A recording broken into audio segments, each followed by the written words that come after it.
We'll just open up everything. Hold on 1 second, folks. Hello? Oops. Hello? Hello?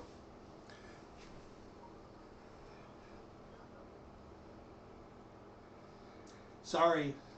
Yep, okay. So I think I had something muted, so I'm going to go. Bye.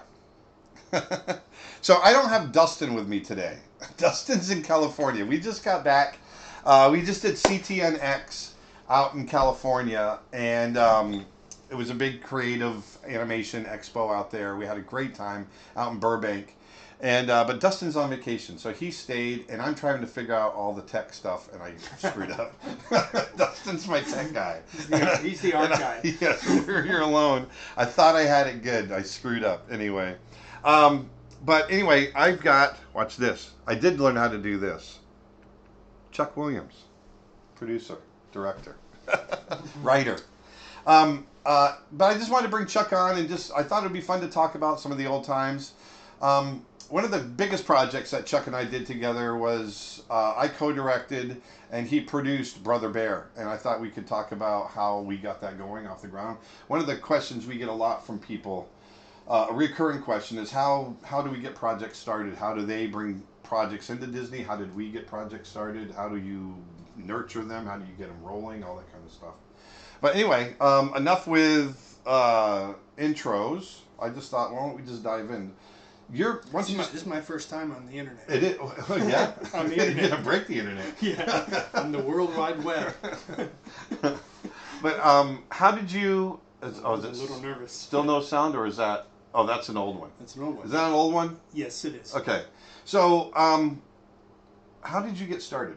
I mean, how did you get started? Just how did you get to Disney? Because I thought that was kind of interesting. I had left Florida State University with a degree in communication and film and interned at Continental Film Labs. I don't know how much you know about this, in Miami.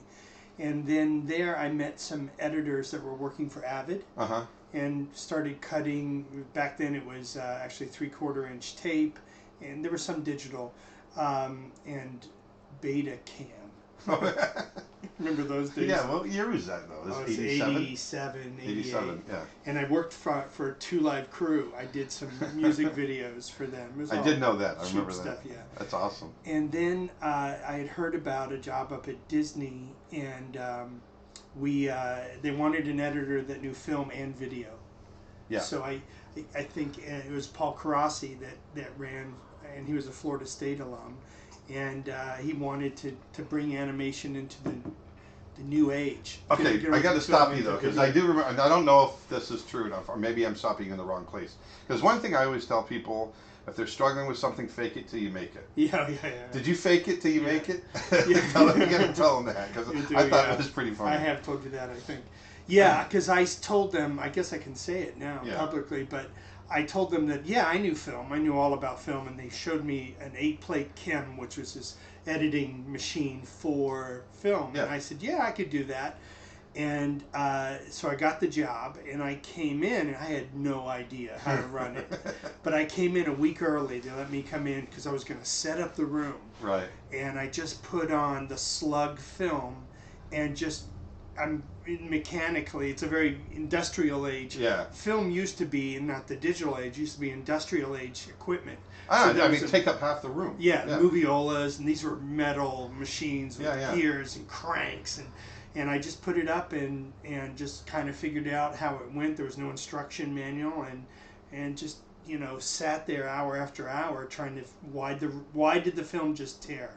How did I destroy it? And luckily it was nothing. Right. And so That's cool. I kind of got fairly decent at it, and then they hired a producer who had film editing experience, and he kind of knew that I was. Was that Ernst? Ernst. Don Ernst. Don Ernst. Chuck, we got a problem. Yeah. And I was usually the problem. That's great. And so that's because I remember like when we were doing like Roller Coaster Rabbit or Beauty and the Beast or whatever. I'd come back to editorial with my shots because we used to have to send our scenes out by FedEx. We used to have to send our daily our scenes out to California. They'd shoot them for the directors to look at. Yeah, and so I'd go into editorial where he would transfer them all onto a tape, and then that tape would go out. Jeez. And that's how Chuck and I got to know each other. Just me hanging out in editing. editing. I would sync the sound. Yeah, and you'd be syncing, and we'd be talking about whatever. I remember I was buying my first house, and you kept telling me, giving me advice on buying the right house and all that. And buy up, man, and you'll always make the income. Yeah, it's great. But over the years, and then you got into. We were both. You were how old? I was 25, 26. I was 21, and you were 26. Yeah. And now we're in our 50s. Yeah. So so from there, your creativity and your contributions to the creative side grew, not just from editorial, but from just like you started to produce more, right? And because you ended up in special projects. Yeah, no, I'm a big believer in that. Editing is where you make the final film anyway. They say you make the film 3 times. You make it in script, you make it during production, and you make it in editing. And editing is the one that everybody sees. So because that is the medium. It's picture and sound. Right. And so where all the shots come together, so you spend a lot of time, a lot of directors really bond with their editors because that's where we always said they're the third directors or the second directors. Yeah, where you really get in there and you're shaping the film and you're seeing where all this theory of what's going to evoke an emotion. Right. You're seeing if it works or not. Was that funny? Yeah. Did it make you cry? Was it action-packed to get your heart beating fast? All those things you look for. And that's in editing. And so I always felt like I just wanted to be a filmmaker. Yeah, and more specifically, editing for animation. Editing for animation, but I think it's the same in live action too. But you have all the material. With live action, it's not until after you shoot everything. Yeah, but then there's still some sculpting that you have to do with the material. Right. And occasionally when you don't have it. What I always loved about animation was if you didn't have the close-up or you didn't have the downshot, if you could convince the director, he'd stick his head out the door and ask for somebody to draw it. Yeah. Or I would draw it. Yeah, you would draw it, yeah. We would and then you could cut it in the reel and see did that close-up or that expression or that line work. Yeah.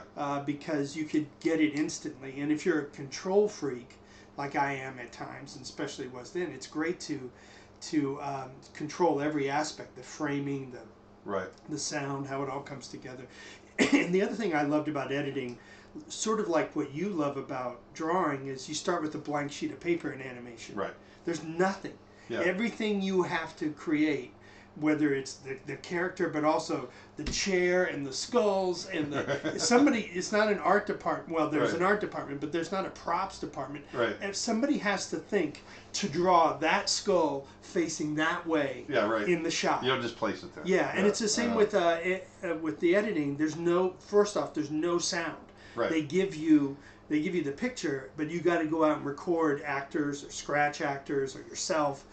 There's some editors that are very good at like Tim, good at recording themselves and putting them in. And then the music and every sound effect. So if I grab you like that, or slide a chair, I have to slide it now, baby. I have to go out and find that sound. Yeah. Or do a material grab if the character is grabbing it. Right. And so you're creating everything from nothing, from scratch. Yeah, and I was always amazed by that because some in animation, some editors will be pretty sparse on that and they'll wait till post. But other editors like Tim Mertens, who I want to get on here at some point, would really fill it out. And I was spoiled as a director because when I would come in, I'd see it filled out and really never was exposed to it think about it the other way, and it would feel so empty when I saw it the other way. Right. So, and it really allows you to tell the story in all aspects and put emphasis on something. Like if me grabbing your shoulder is not important, you don't cover it, right? Or you keep the sound down. But if I'm trying to, if my character is trying to bully you, right? And I sit up tall and I grab you, I'll take that sound and make it extra loud. Right. You remember at the end of Mulan, well, we would always talk about the sound where Mulan, she brings back the sword and from the Emperor. Yeah. And she says, "Dad, here's the sword of the Emperor I bring to bring you honor." To bring honor, yeah. And the dad takes it and he throws it down. And I wasn't in the editing team on Mulan, but I kept hearing the stories. They kept making the sound of that sword hitting the ground louder and louder. Yeah. Because of what it meant emotionally. Exactly. of him saying, "I don't care of what the emperor says. I have my daughter," and he hugs her. The I have my daughter back. You, yeah. And so that sound effect is part of the storytelling. It's like, this stuff doesn't matter at all to me, but my daughter does matter to me. And it became, I mean, I still choke up when I see that scene. So it's all those elements coming together. So right now, I mean, you're a head of creative at Marza Studios in California. There's a big transition. There's this huge transition from what you're talking about as this guy in editorial to what you're doing now. There's a big journey in there as you producing on Brother Bear, and then some of the other projects that you and I directed together on. I was just wondering, I just want to kind of briefly, I know it's a lot of journey to talk about, but just kind of briefly talk about how you went into producing. Not just producing, but how you really know story. You know story structure. You know. I remember when we started Brother Bear, at least for me, and I talk about this a lot, I didn't know what I didn't know. Yeah. I thought, I was like, oh, I know how to make a movie. I've made 6 or 7 as an animator. I know how they're made. And then once we got in, I realized I don't know how to make a story. Right. I don't know how to write. And I remember taking all the different story classes, reading all the books and all that. And it really helped me get through it. But you've taken it even further. And I was just wondering, you know, what was that journey like for you? How was that art? Well, I think guys like you, I think we all grow up. You're such a film nut. You grow up watching stories. Yeah. And it's like, I don't speak a second language, but when people talk about speaking a second language, you understand it at first. It's like we're taking the input in. We all grow up since we were kids. We grew up on TV and movies. So you watch it, but learning how to speak it and to articulate it back is a whole nother thing. Right. So it starts in editing and being able to articulate why you make choices. Right. In some way, a lot of study. I did like you. I of course studied in college, but until you become a practitioner of it, you don't really know. We both took that story course by Robert McKee, which was his book. Yeah. And it really made you think about it, and then just watching films with that in mind, and then taking it further. And I don't know, you know, for me, one of the things about being an editor was I sat in a dark room all day and barely talked to people. Right. And so it's very much what I was doing was in my head. But then when we had to go develop, and when we were developing stuff together with Bob, we sit in a room and talk, and I had to develop my talking skills. Yeah. You know, when you sit in a room all day as an editor, your talking skills just go down like this. You turn into Bob skills. You turn into Bob Walker, who is my co-director, who's passed away a couple of years, unfortunately, ago. We always used to joke that Bob used 800 words a week. That was his limit. That was his limit. 50 a day. But we sat in a room and you learn to trust each other and talk about things that will move an audience, and in order to do that, what moves you, and then your emotion about your life, and we try to take things that are real in our lives and affect us. So they were huge therapy sessions. They were. I remember crying and getting mad at each other. Yeah. But that laughing. But a lot. It goes to, I remember when you and I were the first ones to start Brother Bear. Yeah. I mean, they put me on it, but then it was like a week or two, and then you came on, and you and I had this conversation. What are we going to tell a story about? We knew that we wanted to tell something emotional. We didn't want anthropomorphic animals. We wanted something big, coming of age, mythic, and we started talking about just things that moved us. And we started in that song, "Cats in the Cradle." "Cats in the Cradle," Harry Chapin. Yeah. 1973 or 72, yeah, something like that. And we grew up with it. Yeah. About the dad. Yeah, it's our generation. It's about a dad that doesn't spend enough time with his son. It was a really moving story in a song. It was just a song, the 70s song. And it had 2/3 of the way through, it had a sort of a twist where where the dad realizes, my boy was just like me. His son grew up the same because he didn't spend enough time with him. His son then grew up to not want to spend time with his older version of him. Yeah. And we just thought, wow, that's a great story. And we actually used that inspiration to start writing Brother Bear. Brother Bear was originally a story called Shadow Bear. Yeah. And you came up with this treatment. Yeah, it was packed with emotion. Yeah. And it had that twist. And I don't know if you remember the other thing, but there used to go around to all the we see some of the questions here. We'll get to them. We used to go around. It used to be in Florida. You go to all the tourist traps, and they would have these cypress plaques on the wall, and they would put into it this little poem called Footprints. Yep. And in the Footprints is a story about somebody looking back on their life, this footprint in the sand, and they would see that they were talking to God, and they said, "Look, God, most of my life I saw 2 footprints, you walking beside me, but during the tough time in my life, I only saw 1 set of footprints. Where were you? Why did you abandon me? Why did you abandon me during those tough times?" And God says, "I didn't abandon you. I carried you. Those were the times I carried you." Yeah. Yep. And we thought, and it was by Anonymous, but we thought, that's a great twist, and it has so much meaning, and we were trying to find twist and emotion and stuff, and we wrote that in the Shadow things. Bear. Yeah, Shadow Bear was a father-son story. It was. Yeah, about a shapeshifter boy who could change into different animals and gets stuck as a bear, and he meets a bear along his journey. Right. Which is sort of he has a horrible relationship with his father. Yeah. And he's stuck as this bear, and he's trying to find his human tribe who's moved on, and he meets this bear that takes him to his tribe. And over the course of this journey that they take, he and this bear become, who was Michael Clark Duncan at the time. Yeah, this giant grizzly. An older bear. Yeah, an older bear. And over the course of the story, they become these great friends, to the point where he's almost like a father figure to him. And then the older bear takes him over the ridge and says, "Here are your people. We found your people." And it's just a bunch of bears.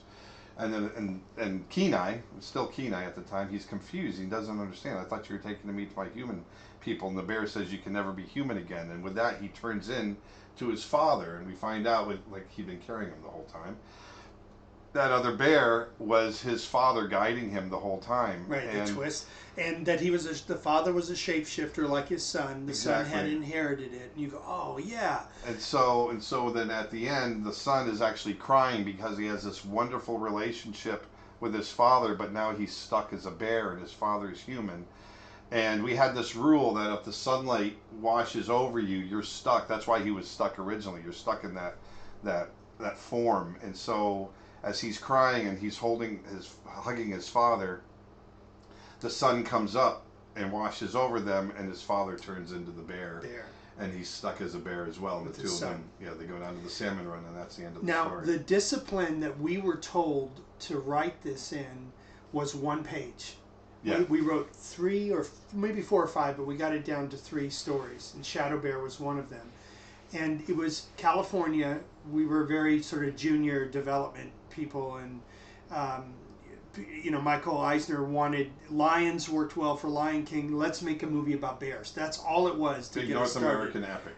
Yeah, I said, and so we talked about bears in different cultures, and then we submitted 3 one-page stories. Yeah. And we got the film, the development sort of greenlit, not the film, but the to spend money in pre-production, greenlit off of 1 page. Yeah. And it was that story, and you had to write it really tight.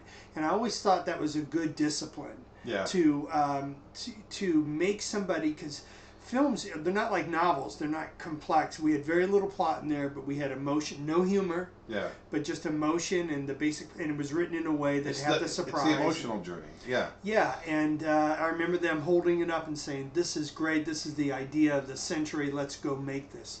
And it evolved over time quite a bit, but the discipline of it doesn't take tons of stuff. It takes so much work to get it down to 1 page. Small. Yeah. There's a Mark Twain quote where he writes this long letter, and he goes, "I'm sorry, the letter is so long. I didn't have enough time to shorten it." Yeah. And, it's so true. And it's true. And I remember we used to. What was the rule in script writing? If you had a page and you could write it in half a page, then you do that. And if you can do half a page in a paragraph, then you do that, and you get it down to a word and then even a look. And we were constantly battling with ourselves, trying to be economic, so that the purity, the more economic you are, the more pure everything is that comes through. It's like the story on concentrate, you know. And one of the biggest things at least for me, it was a big light bulb that went off for me. And I was wondering if you could talk a little bit about this before we get to the questions. Yeah. We got a lot of questions. We see them coming up, and I just wanted to talk to Chuck a little bit more about some of this other stuff. For me, in script writing, storytelling, there's two things that really, the light bulbs went off for me when I started to understand these two things. One is a little bit more complex, and that's the idea of structure. That most 3-act plays that we watch in the movie theater have the we learned this from Save the Cat, this basic beat logic that happens in it that at certain timings, and that was 2-hour movie. And it's not, a lot of people think that, well, it's a formula. Yeah. It's not a formula. It's actually, it works out as a structure that we all have come to accept. In the same way, the way I kind of explain it, we don't think of a painting being square or round as a formula, but we've just all come to accept this idea of a painting sits within this frame. Or popular music, it's verse, chorus, verse, chorus, bridge. Exactly. Everyone accepts there's that. variations on it, but we all have favorite songs that we love that follow kind of a structure. So there was the idea of structure, that was a big light bulb for me, and then the idea of theme, which kind of goes hand in hand with structure. Once I understood what theme was early on and really started talking about that and being more specific, it really opened the theme paired with structure, really opened up my abilities to build a story, and because we were able to check ourselves so much. I was wondering if you could talk about kind of your experience with that kind of, I know it's kind of a big thing.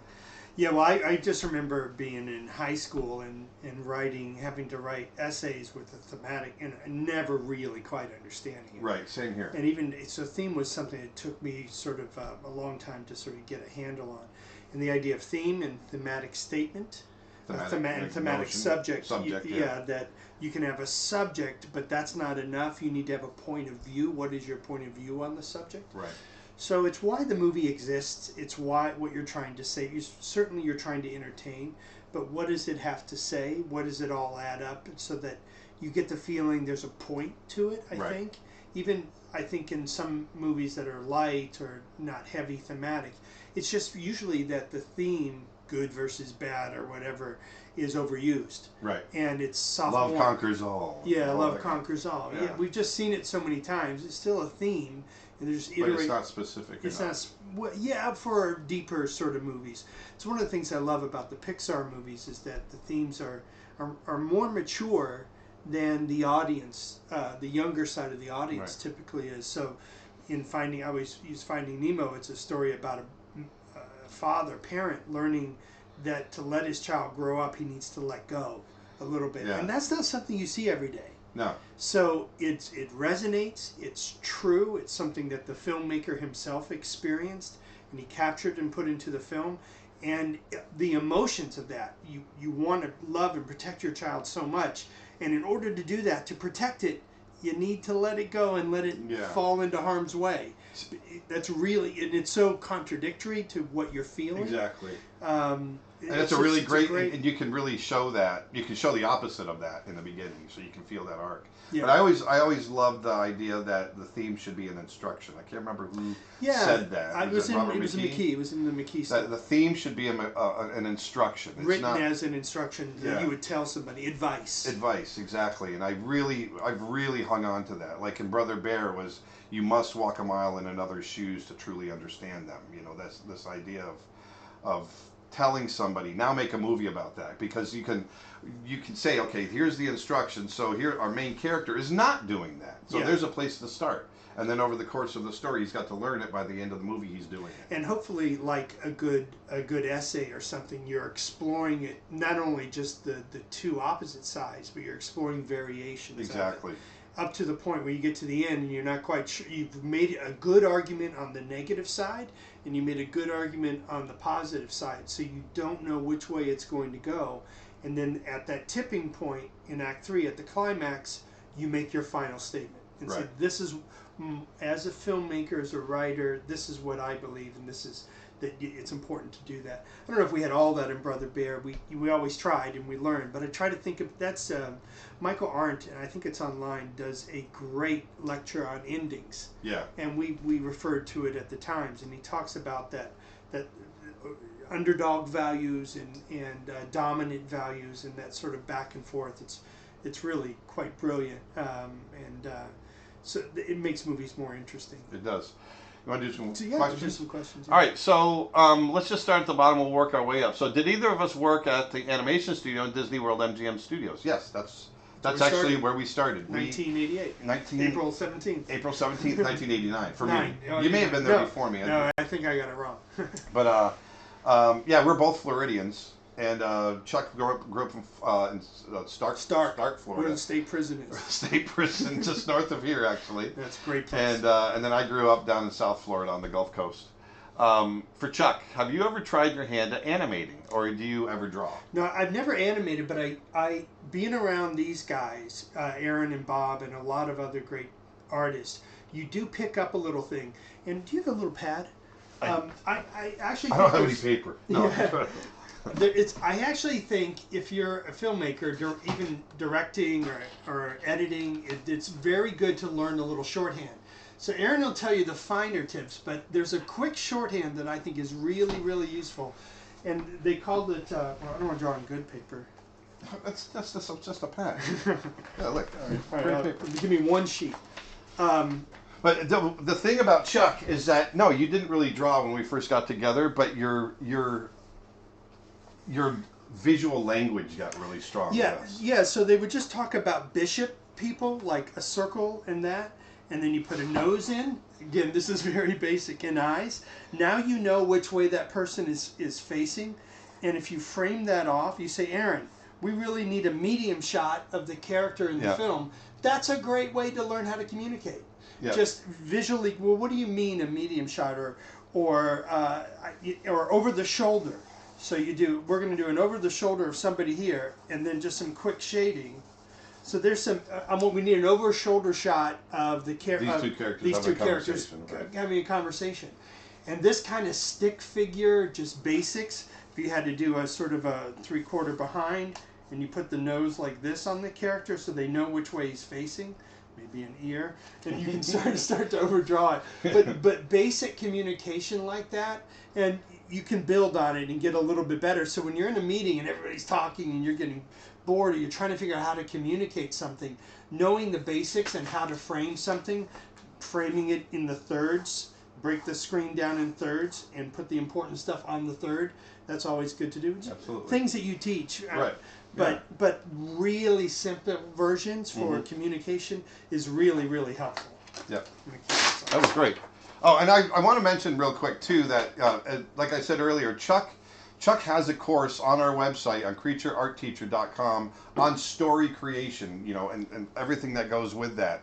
And so for today, during the live stream, there's no code needed. It's 20% off. So go check that out. It's a great course. It's what is it, about 5 hours, 6 hours? 7. 7 hours. 7 1 hour roughly. Yeah.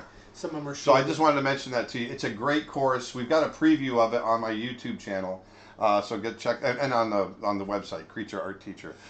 So the second one, I have a script class, and the teacher makes us do a shot list and a storyboard after the script. After is interesting. Maybe to think about what you would do different. I don't know. So my question is, what exactly do you do when the story is written? What do you do after that? Well, the written is it's not. Usually a story is not written once. It's written many, many, many times. Yeah, I don't even know if you can say how many times it's written, because we're constantly changing. Not just, we'll do rewrites of the whole story, but then we'll do rewrites of pages. We'll do rewrites of shots. Scenes. And whatever. And then that's writing like words on a sheet of paper. But again, as I say in the course, that's not the medium. The medium that we communicate is picture and sound. So a script is an instruction manual of how, if the actors say this and do this, you hope to evoke an emotion in the audience. Do the funny parts make you laugh? The sad parts make you cry? And the action parts get your heart beating fast? You try to capture that in script form, but the real test is seeing it up picture and sound. Well, that's the thing. I mean, you can have 10 people in a room reading the same script and you'll have 10 different impressions, but where you put everything up on the screen, everyone's seeing visually. They're seeing the same product. Right. And so. And I think it's interesting for people, especially people interested in screenwriting, is to go. When you see a finished movie, the studios usually now, and I think there's a great app called Weekend Read, that they publish movies that are released. The studios usually put the scripts out, and certainly all the blacklist, which are unpublished scripts in Hollywood or unproduced scripts in Hollywood that are considered the best each year. There's always a blacklist of, I don't know, it's 40, 50 films. Maybe it's that many. Anyway, it's a great app to go look at these scripts. But the ones that are released of films that are done are conformed. So the script you see of, I don't know, Star is Born is going to be conformed to the film that you saw in the theater. Right. That's not necessarily, and almost 100% is not the film that they started with. Or shot. Yeah. They shot extra scenes. There was improv. Yeah. They were on the set, and somebody said, "I don't believe she would do this," so they would rewrite something on the fly. So the production script and a finished conformed script usually are two different things. There are some filmmakers like the Coen brothers that I understand that stick more to it. Yeah. But the animation process that we're used to is very different. If we showed we told you Shadow Bear, but if we showed you the first script of Brother Bear, by Tab Murphy, that's unrecognizable. Yeah. And because through the process, you've also got a story team, right? And so they come in and they need to contribute as well. So when a story artist comes on, I'm taking the pages, that first step, those first set of instructions that, like Chuck says, and we give that to the story artist, and we say, okay, and this is the other thing we always say, is that every step along the way of filmmaking should improve the step before. So we always had to make it or break it. Make it. Or I used to say, meet us there or beat us there. That's what it was. Meet us there or beat us there. Right. So it was basically, at least do the pages, but if you can beat the pages, then please do. Yeah. And so if they felt like they had something better, we would sit down, we'd talk about it. We'd be very clear about why the pages, the content. What the intent was. And if they could keep that intent, then go for it. And so often the script would grow out of that. And so what do we do after that? We conform the script to meet what was rewritten by the story artist. Yeah, I would say more often than not, they improve it. And our jobs, and you and Bob's job in particular, was to keep the intents clear. And because we're looking at the whole picture, where the story artist a lot of the times is looking at their scene and trying to work within their scene to make the intent of what they're doing clear.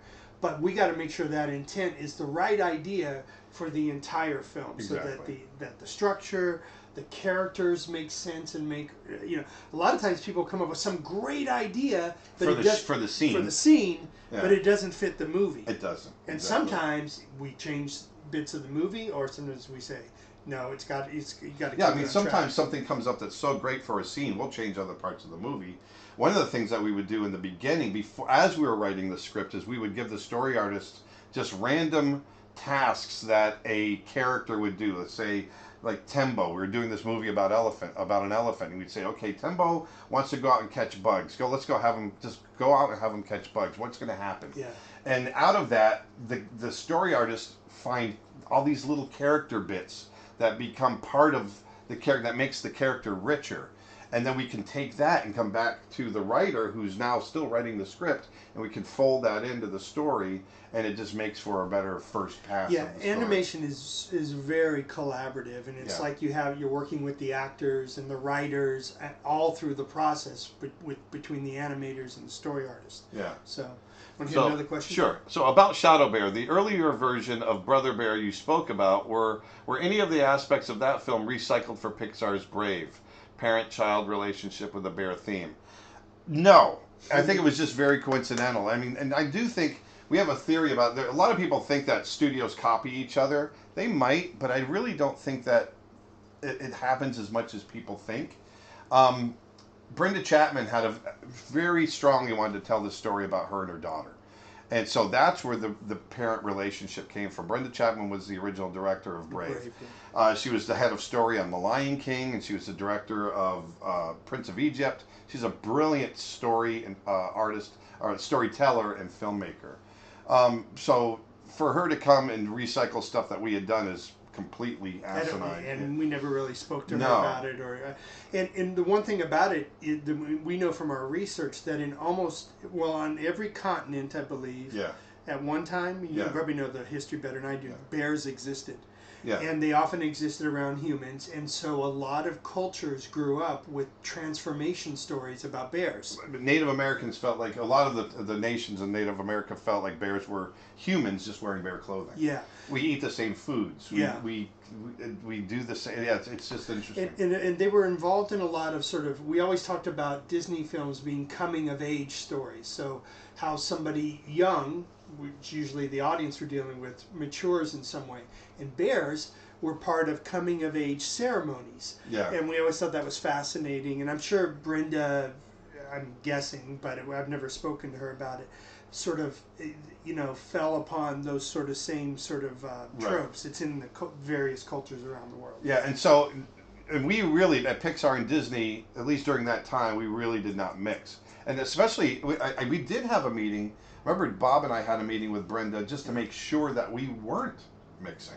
Because at the time, we were doing King of the Elves, which had some fairy type fantasy elements in it. And Lassiter set going up. And Brave had some of the same elements, and we wanted to make sure that we did not overlap. But the next question is, do you think that traditional 2D animation will ever return to be as kind of the new blockbusters feature films? New blockbusters. I don't think it's ever going to go back to the way it was in the 90s, personally. But I do think, but nothing is the way it was in the 90s. We have streaming now, which I think is going to be the new, just the new way that people are going to consume content, more than theaters. And you probably know more than I do. But I think, and I already feel that the streaming companies, Netflix, Amazon, Hulu, Disney coming up, they're already creating a sort of, not as big as it was in the 90s, but a sort of animation renaissance. It's starting, there's more 2D being done, there's more content being created in general. It's all being done on a very tight budget, which is something we've needed to do anyway. For me, I think the opportunities in 2D animation are going to grow over the next 10 years. What I'm excited about, I think there's going to be a lot more diversity in point of view in filmmaking. We used to joke at Disney we were the 6th or 7th set of middle-aged white guys making films. American white guys making films.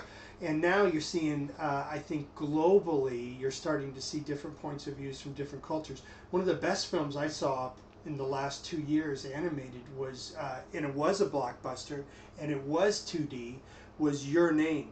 Out of Japan, and it's not from Miyazaki. It's I can't remember that guy's name. He's a young, he's the new Miyazaki. There's been a few of them, but it's fantastic. It's a great story.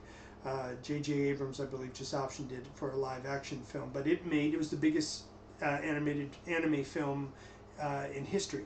It was like 353 million or something. So like though it may not be in mainstream America, it's in mainstream world. So there's so much racial diversity, cultural diversity now.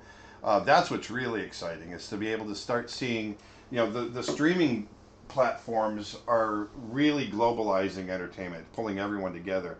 And so that's what gets exciting for me, is to be able to see, I get so many questions when we're in South America, or when we're in Mexico, or when we go to Asia or wherever, so many people feeling like they have to leave their countries and come to the United States in order to be successful in the animation industry. And I just think that's going to go away. I think people are going to be able to stay put, create, and their films will be seen globally.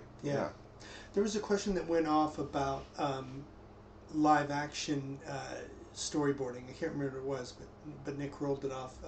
Oh. But I have just, what's the difference between storyboarding and live action and animation? I think was the crux of it. I spent 3 years developing the Sonic the Hedgehog film by my company Marza, which is owned by Sega. So it was our IP, and we worked with Original Film, which is Neil Moritz, and who did all the Fast and Furious franchise and 60 other films, and Tim Miller from Deadpool, and his number 2, the director, Jeff Fowler. Anyway, so I was at the beginning of their storyboard phase. As it went into production, I faded out and did more of the development side. But the storyboarding there in live action, and this has been my general experience, but I just had firsthand knowledge with it. We just finished shooting in Vancouver. It's more about camera setup. Mm-hmm. They do previs, which is more for the action scenes and complicated scenes for people to know where the VFX are going to go or how camera works. And previs works very well for action scenes because the emotion of being in jeopardy, if you care enough, if you imagine you care for that character and you watch a sequence of, I don't know, a car chase, and the car almost goes over the edge, and oh no, look out, it's gonna, you feel that, and that's what you want out of previs. Previs for emotional scenes generally doesn't make sense to me. Yeah. Previs for comedy is dead. Yeah. And that's why it's just dead. I mean, it's just it's a weird CG figure. That's what previs is typically is the entire CG background. It tells you exactly where the camera is and where the character is, but you get no sort of emotions. You get and you get no generally humor. In live action, it's saved for just those points. Yeah, for those. And then the emotional scenes are just shot. Yeah, and so it's a different form. And you see some storyboarding for live action, hand drawn, but it's typically more about camera setup. Like, we're going to cover this 2-shot from here. We're going to do a close up of Aaron and a close up of Chuck. And a lot of times they can be better drawings than what I just did earlier, but oftentimes they're not, because they're just to communicate to the crew. The difference in animation is we cut all of that together and we sit down and watch we cut it with music, sound effects, and dialogue. The dialogue eventually will become the final dialogue that the CG animators watch. But we go into a dark room, the lights go out, and the projection starts. And it's about that emotional experience that we want the audience to have. So you have storyboards, a proxy, a prototype of what the final story will be. And we sit there for 90 minutes, not 3 minutes on an action scene or a little bit here, a little bit there. We watch a movie from beginning to end. And you see the bigger arc of everything, the story, the humor. You see this action scene butted up against this comedy scene. You go, pacing's wrong. We need to put we need a moment to settle down before we launch into the next action scene. And all this being done before we actually make anything. Before you do any production, it's part of pre-production. That's the beauty, I think, of the animation process, and I still frankly don't understand why live action doesn't do it more. But it's like a dress rehearsal. That's what it is before you actually make the movie. And Chuck and I always say this. It's one of the reasons why, or at least I feel, and I know Chuck agrees, that most widely released animated films that go through this process are usually good to great. And there's only a handful. There's about 16 films a year. Yeah. And then when you think about live action films, there's thousands of them, not all in wide release, that are released each year, and most of them suck. And it's a small number that are really by skilled filmmakers that understand the process better, that are really good to great. And so when you look at the ratio of animated to live action films, the reason why at least in my opinion, animated films are so much more successful in that way is because of that process. We get to make the film first and storyboards, watch it and say, oh, that does suck, and then we can fix it. I understand with some of the VFX films. I was talking to a friend of ours, Brigham Taylor, who produced Jungle Book, and that they're doing a lot more, because that film Mowgli was the only real human element, and everything else was CG. They basically storyboarded that film. Right. And I think a lot of the Marvel film came out great. Yeah, the Marvel films use heavy previs, And I think they're able to adapt story. It's not just about where the camera goes or what's the VFX going to be and how do we bid that and schedule it. That's part of it. But they're also working out story. Oh, exactly. But those are the films that I'm saying are breaking through that barrier. When you look at some of the smaller films that don't maybe have the budgets to be able to do that. But I mean, even still, in my mind, if you have a decent sized budget, I don't understand why they. I mean, we would spend before we'd actually start doing any pre-production. We'd probably put about $2 to $3 million into boarding to get the movie up one or two times. Yeah. Now this is higher budgets, but when you think about that, if you're talking about an $80 million or $90 million or $100 million film, to take that $2 million up front and make sure the film's starting to look right before you actually start to make it, it just makes a small crew, 15, 20 sense. people, yeah.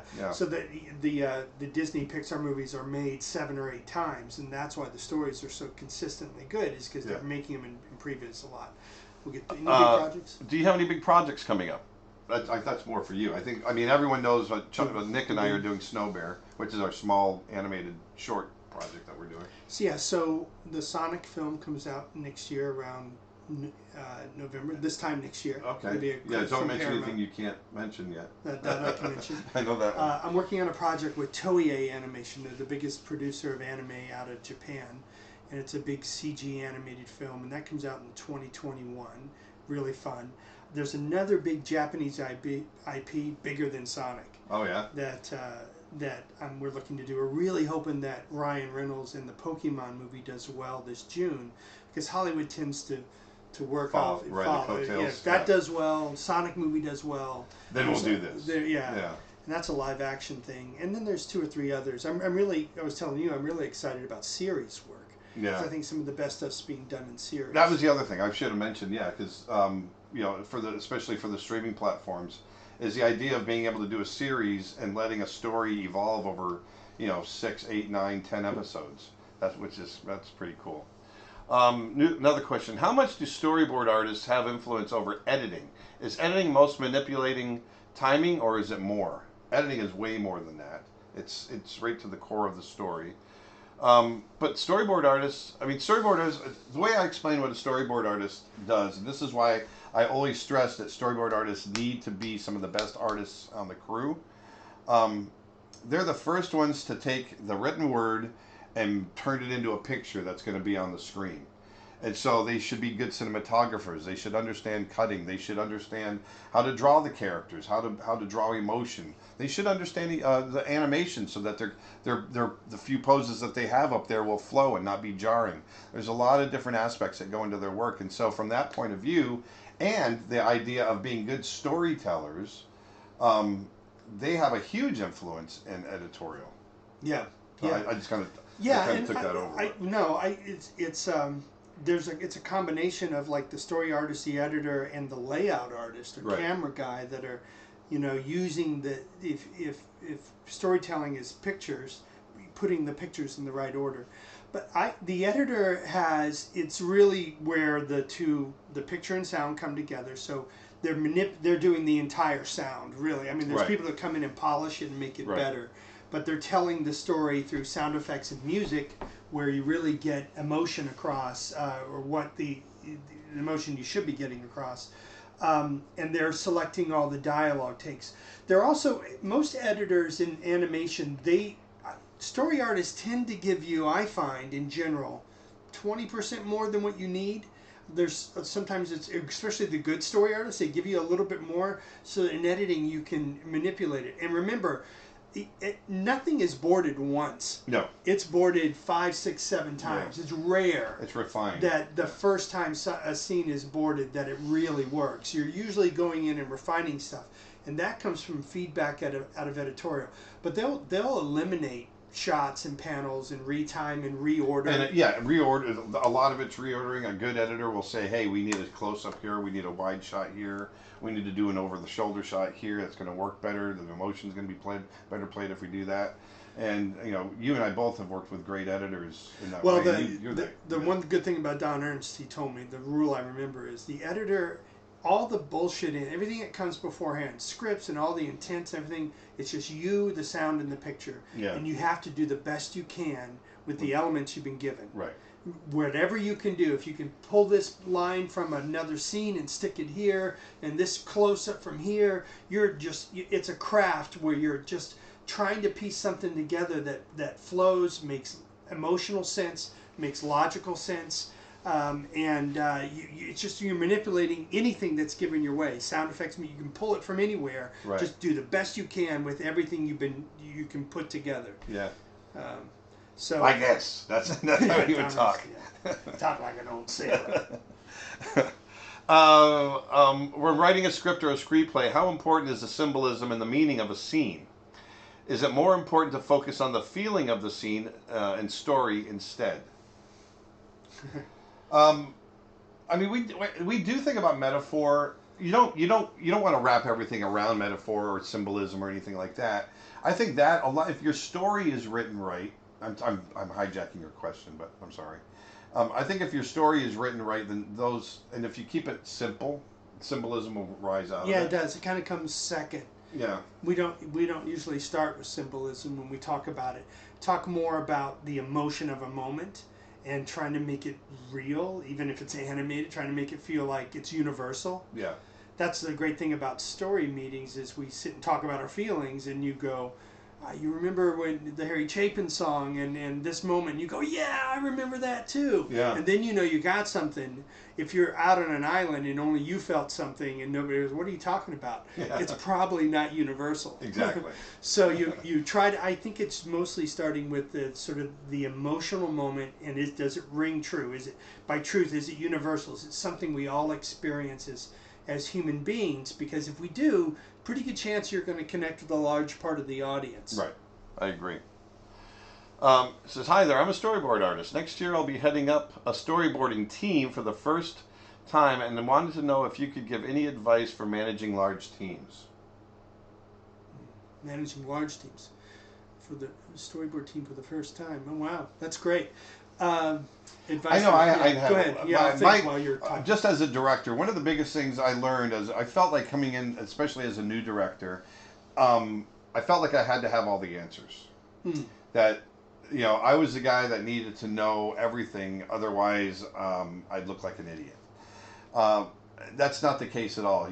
That was one of the biggest lessons was you don't need to have all the answers. And so even as the head of story or heading up a story team, let them contribute. Let them, you don't have to know where it's going to go. Don't be a dictator.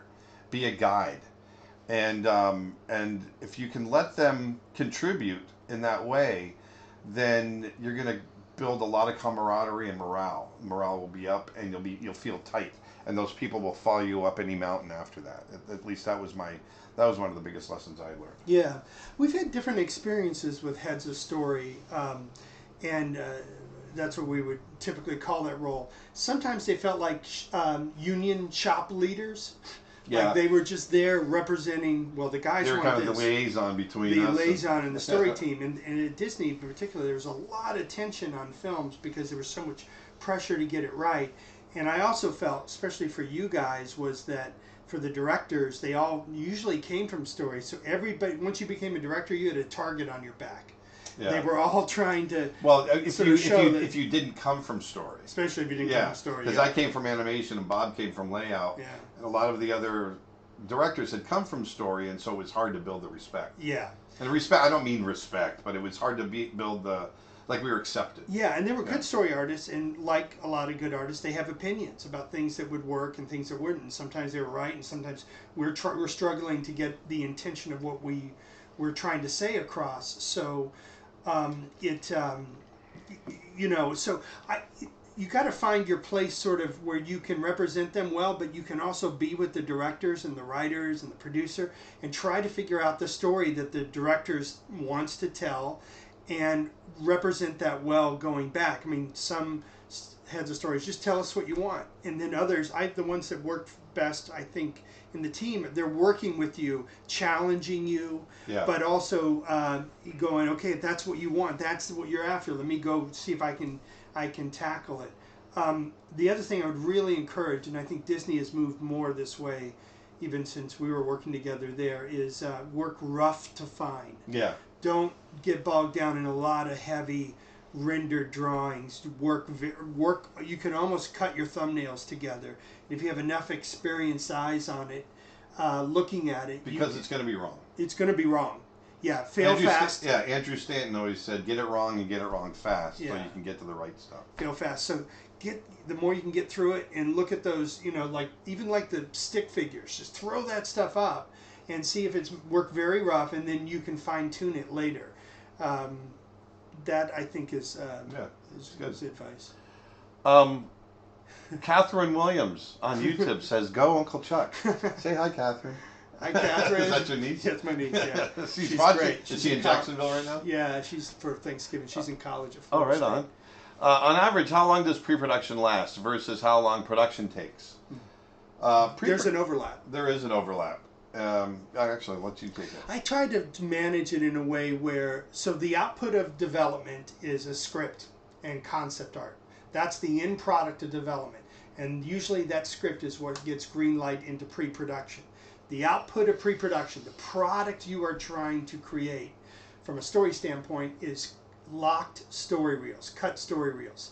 And those tend to go in, you can't, if you turned over a 90-minute movie at one time, production couldn't work on it. So you tend to, the way we would do it, the way I've done it always, is turn it over by scenes. That scene is working. So we will now lock it. It's fixed in time. All the performances are in there. All the intent is clear. And that goes into production. Not necessarily sequential. No, not. It's like grabbing random parts of a puzzle. Yeah, a lot of times the prologue at the beginning of the movie is one of the last things in production. But it tends to be more the early scenes, and then you graduate to the other ones. So there's a slide into production because and this is how a producer, how we would manage it, is you have a certain amount of scenes or shots you need to get into production, and that's usually on a schedule that follows your hopefully 3-month screening schedule of the whole movie. So it's a slide into pre-production. So typically I try to get 1 year on a feature of full boarding before any production begins, and that gives you a chance to put up at least 3 screenings. Screenings 3 months apart, but the initial screening maybe takes 4 or 5 months, and 12 months gives you a little bit of flex. But you don't want to get into screening 6 months or even 5 months apart. 3 is the right number. I've seen it in 2.5. I've seen it at 4. But you try to get those multiple screenings in, and then by that usually the first screening stinks. The second screening, you try something bold. And even though you've had the first screening, I think it's really important that you board your script. Right.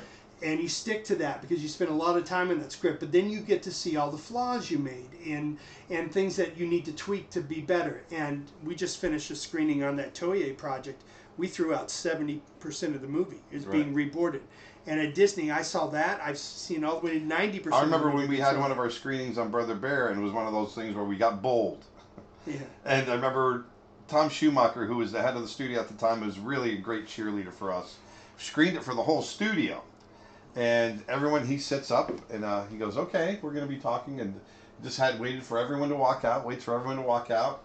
Door shuts, and he goes and turns to us, the film team, and he goes, "Okay, now I know what we don't want to do. Yeah. Now let's go ahead and roll up our sleeves and figure out how we're going to fix this. Get back into it." Yeah. So if you can get to that third screening and then identify what's working in the film, a handful of things, they become your tent poles. And what's really important is you start to get a feedback, because that stuff's in production. You start to see things laid out and animated, and the story artists see the animation and they see, oh, that character's working really well here. Oh, look what the animator did here. And that feeds back into the later story scenes that get approved later. Right. So a year for pre-production, start production, about 18 months for production, and you're doing story almost up to the very end, I would say. Within, I would say, 3 months. Yeah. Your last story scene is being locked down 3 months before the end of production. Yeah, because you have to do post and all that, and everything has to be locked. But and once again, that all depends on the size of the crew as well, because I've seen 24-month production schedules. So, yeah, sometimes so it just depends on, if you have a smaller crew, then your production schedule is going to grow. And I'm in this independent space now where everybody's like, just board it. It's board it once, and then it's in production. And it's just, you go, guys, you don't know what you're getting when you're going to get the script, but you're going to see all the flaws in your script. Yeah, everybody is, there's so many young filmmakers that are coming out that are going to just make it more streamlined. They're going to make it better, and they're going to make it cheaper, and you're just like, it's frustrating. What factors in a story determine if it's produced in 2D or 3D? Thank you.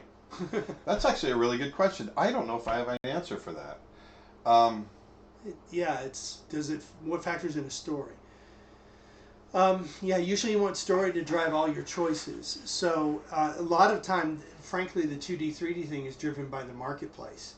It really is. A lot of times. It's because it's very hard to get people to go to a 2D movie now and make your money back. It's such a labor-intensive thing. So the producers are usually thinking about, well, if we're going to keep making these, we've got to make money back. They have to at least pay for themselves. Yeah. So people will buy a ticket, for $14 to see a 3D film if they think it's going to be entertaining and fun, versus if it's 2D, let's just wait till it's on TV or something. Whereas in the 90s, they didn't do that as often. But and you'll get a lot of kickback on that statement, by the way, too. A lot of people say, "No, I wouldn't feel that way." But the general public, and I agree with you. This is mass entertainment. Yeah, the general public, it's kind of reverted back to 2D animation being a little bit more juvenile, and 3D in America. In America, and 3D not being as juvenile. I worked for last 5 years. I worked for a Japanese company, and they're much more open to 2D animation for everything. Yeah. For multiple genres, for science fiction, for adult, even their porn is animated. Right. So they do a ton of different genres. What's interesting about Japan too, looking at all of their features, certainly the famous ones, almost zero of them can be classified as comedies.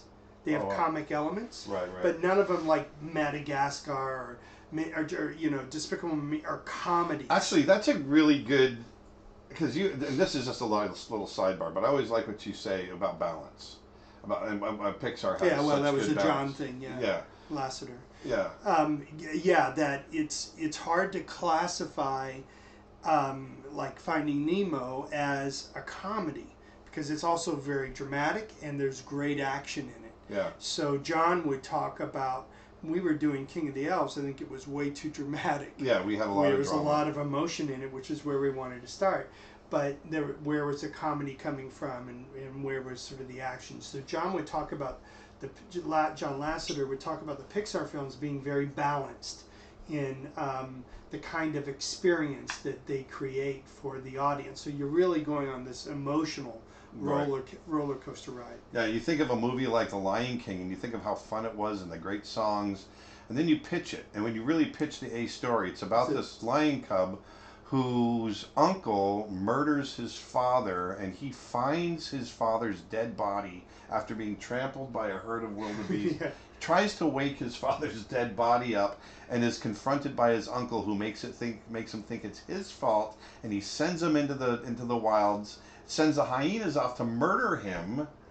There's all these elements, and so if I were to sit there and pitch you cold on that, you'd be, oh my God, what kid is going to watch this? Hamlet for kids. Yeah. And so that would be that was some of the hurdles that we would go through sometimes in pitching our initial ideas, because we always had the intent of it having the balance by the end, but you have to tell that story. This is what drives it. Question. Hi. I wrote a feature-length screenplay earlier this year. When rewriting, what is your preferred method of finding what works and what doesn't in your story? Talk to people you trust. Have people you trust read it and see if they're experiencing. And you've got to really you need people that are somewhat articulate, and they don't have to be experts in the field, but can read it and understand it. What I tried to do is do notes while I write down what I'm feeling when I'm reading it, like confused, just really notes to myself, or funny, or Bob would always do check marks, and now I've adapted. If something's really good, I put a lot of check marks by it, but try to be a little bit more specific. And you try to, I think it's important, we tend to work on mass entertainment stuff, but you want to see how people respond to your work and to aspects of what you're doing. Yeah, when I just interject, when you say show it to people you trust, I'll elaborate on that. Show it to people that you trust will be honest with you. Yeah, you don't want them to give you back fluff. You want them to be honest with you, and don't be offended. You gotta kind of put on a little suit of armor and take it and listen to what Sometimes it takes asking questions. Did you get the intent of this? And a lot of times they won't. Yeah, I think as artists, one of the things that took me a while to learn is that your ego gets wrapped up in your work. And it's when somebody criticizes the work, you think they're criticizing you. And you've really got to make a distinction between that. There's a phrase I love from Pixar is treat the patient. And that is that think of these projects as patients in a hospital and they're sick. Sometimes they have a cold, sometimes they need a heart transplant. Right. But then when you sit in a room with a bunch of other filmmakers, it's like having a bunch of consulting doctors. Right. And the lead doctor, the lead surgeon, is the director, and he's getting different opinions about how to treat the patient. But it's never about the doctor. Right. When you're saying, well, this patient is jaundice. It's in horrible shape. It's not about the doctor himself, but we tend to, with our art, it's kind of like criticizing your children. Your kid's ugly. Your kid's stupid. You feel like, wait a minute, you're talking about me. It's my kid. You get caught up in it. Yeah. And sometimes we work on these stories longer than we work on. I remember we worked on Brother Bear for 6 years. Yeah. And we had kids. I had 2 kids. Yeah. It's amazing. It is. What it takes. But a lot of the times during that process, I would try very hard not to be defensive because it wasn't defensive and like being hurt. I was like, no, I want you to understand what I'm trying to say, and so that turned into here's the intent of what I was. If I had a note on something, I would say, okay, well, this is the intent. How can you help me get the intent clear? And do you think the intent is something that should be in there? And then that would spark a conversation, which really, really helps. So if you can articulate your intent and what you're trying to create this story about, then that'll really help with notes as you're getting the notes as well. Yeah, that kind of addresses this. Do you have any stories on reworking troublesome sequence in the storyboard? Do you have any stories on it? I have stories on reworking a troublesome sequence in the boarding process. Oh, it just gets frustrating. But do it over and over. You just got to. I always talk about just animation in general. Making a movie is you've been given a pin and you've got a mountain of granite and you have to carve a tunnel through the mountain and you just got to keep going and keep going. Well, yeah, I remember too. You said like feature work is like a Rubik's cube. You get one side right, yeah, and then you turn around and you go, oh man, everything else is messed up. Yeah. It's really hard to get all the sides right. And I don't know if we did. One quick story we had I remember is when we turned Coda in our film into. He used to be Marco Clark Duncan, who we cast in the film, and we named him Grizz. So Kenai, the main bear, this boy who's turned into a bear to walk a mile in his other shoes, who hates being a bear, comes across this adult male and who's big and gruff, but has a lovable big heart. And we were working. And they go on the journey together. Yeah, and that was the Michael Clark Duncan bear. And then the story team came to us and said, "It's not working. It's not entertaining. You're not feeling the emotion enough. What if we made Grizz a cub, and who eventually became Coda?" And at first we were just like, hell no. I know. I remember just shutting it down, which is being a bad director. I didn't even want to hear about it. I just like, no, I couldn't. I had Grizz in my brain. It blew for our so mind. long. Yeah, it was just he was so ingrained in my thought that I couldn't imagine something else. And one thing I took out of that was we walked away going, there's no way. Then you'll know that Kenai killed this little cub's mom. Right. And the audience will never forgive. He just killed the mother of this little cub. Yeah. It's too emotional. The audience will never forgive him for that. They'll hate our hero. Now we had Act 1 issues in establishing our heroes, but we were like, for that moment, it's going to be bad. But when thinking because about ultimately it was Kenai that had killed Grizz's brother. Yes, it used to be a brother. We said forgiving his brother that sort of attacked him is not. But if he killed a mom, that's horrible, and the audience never forgive. But what I remember was feeling the emotion of that. And then the lesson for me was don't be scared of emotion, even in an animated film. Yeah. If you got something that's emotional, that's gold, even if it's good or bad or ugly. Yeah. And look at Coco is one of the best animated films I've seen, and it's about death and honoring your and that's emotion. You know, he loses his grandmother, or he's searching for this. Is the kid you're dealing with real kind of complex emotional stuff, and there's a miscarriage in Up. And then he lost his wife, and he's an old bastard, and this kid. So they're dealing with things that are already raw and emotional, but they're doing it in a way. It's how you execute it, I think. That's and we got to fulfill the Disney tradition. We killed a dad. In the beginning of that. So. Yeah. And I was going to say, we got to fulfill the Disney tradition of killing off a mom. Just get the moms out of the way. How's the acting for animation course coming along? It's coming along great. I've got about 2 more days to work on it, and then we're going to get it out. We're hopefully going to get it out by Black Friday, so that's this week. So I'm very, very, very, very close. Do I have any? Okay. And then Chuck's. Actually, we're pretty much wrapping up. We've got actually 10 minutes over. Let's do another one. What are the main costs of making high-budget animated features? Labor and technology. Yeah. So we worked on it. It's just the time it takes, and it's a good middle class income. So it's labor costs. So all those people for that amount of time. We had 250 people work on Brother Bear. Yeah. Well, I know, like in the 2D films, I don't know what it is. I don't know what this within the production. I'm not sure what the highest cost within the production is. I know in 2D animation it was cleanup. Cleanup is kind of the highest because there's so many people. There's so many people, and so 60 people on that. Yeah, so the labor of paying all of those people each week. I think when we were at I think we can throw the numbers out, but when we were at our peak, when we had the most number of people on the crew, we were burning about $900,000 a week. Yeah. And all of that comes from, it was really just paying people's salaries, and so but then breaking that down, there's overhead and there's a technology cost. Yeah. But that was the single biggest part. But then within those salary costs, you could break up departments, and the cleanup department was the single highest. The cheapest money you'll spend is on developing the script, and then your story, which is the most important money. Yeah.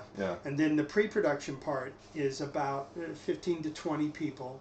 But they tend to be fairly well-paid people. But still, you'll spend, depending upon union and where you do it, there's different costs and how you do it.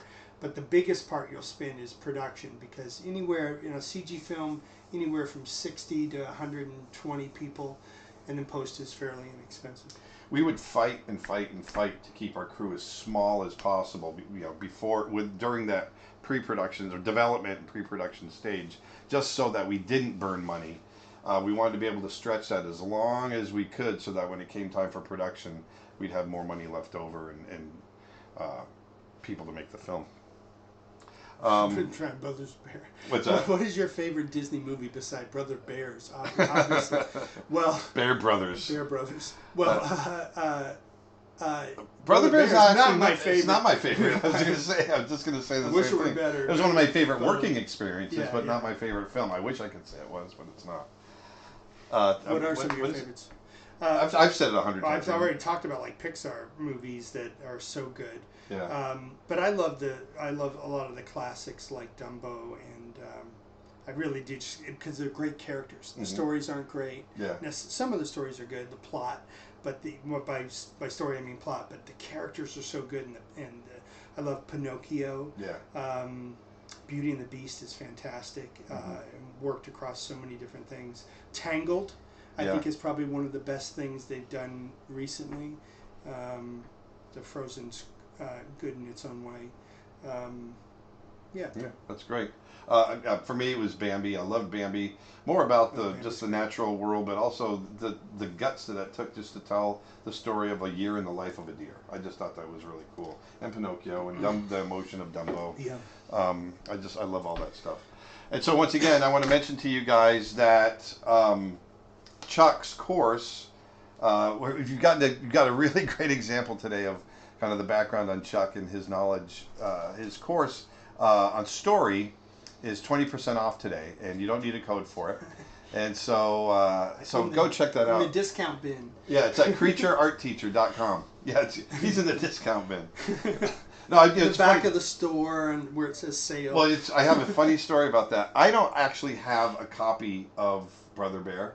on DVD. I gave them all away, and I realized after I gave away the last one that I gave away the last one, and so the first time I could find one, I was in Denmark, going through the discount bin of DVDs and found Brother Bear in it's Danish or whatever. Yeah, in Denmark. You bought it? Did you I bought it. Yeah. So that was a funny little anecdote there. But anyway, this was really great. We hope you guys enjoyed it, and we'd love to do more of this. We're going to try to do more of this down the road with more artists that we not only have on our website, but that I think would be just interesting for you guys. That come by and visit you at your home. Exactly. So I was lucky. It was Thanksgiving because Chuck leaves Los Angeles periodically and comes back to Florida, and so he's just up the road from us. So anyway, thank you for being here. It was great. You. And thank you guys for watching. I think this was a really good one. I really enjoyed it. And I don't think Nick has anything else. Nick's up on the screen over here. Next week, obviously Thursday, that's Thanksgiving, so we're not going to be streaming on Thursday. I hope you guys have a great holiday. And like I always say, get out, put some beauty back in the world. That's what we do as artists. Do something nice for somebody. Make somebody think. Nice. And I will see you back on Tuesday. And hopefully, like I said, by the end of the week, you're going to have the new Acting for Animation course. And Dustin will be back, so he'll be back on the airwaves, putting everything my name back. Off. Oh yeah, hold on. Watch this. This is what I learned how to do today. Fade out. So, and I think make sure. Nick just said, make sure we mute when we finish. Yeah. We've been guilty of not doing that in the past. Yeah. So watch your mouth. Watch your mouth afterwards. Yeah. But anyway, once again, thanks a lot, you guys. Put some beauty back in the world, and I will talk to you guys next week. Thanks. Bye. And I gotta reach way over here to end it. This is like the most awkward ending. Bye.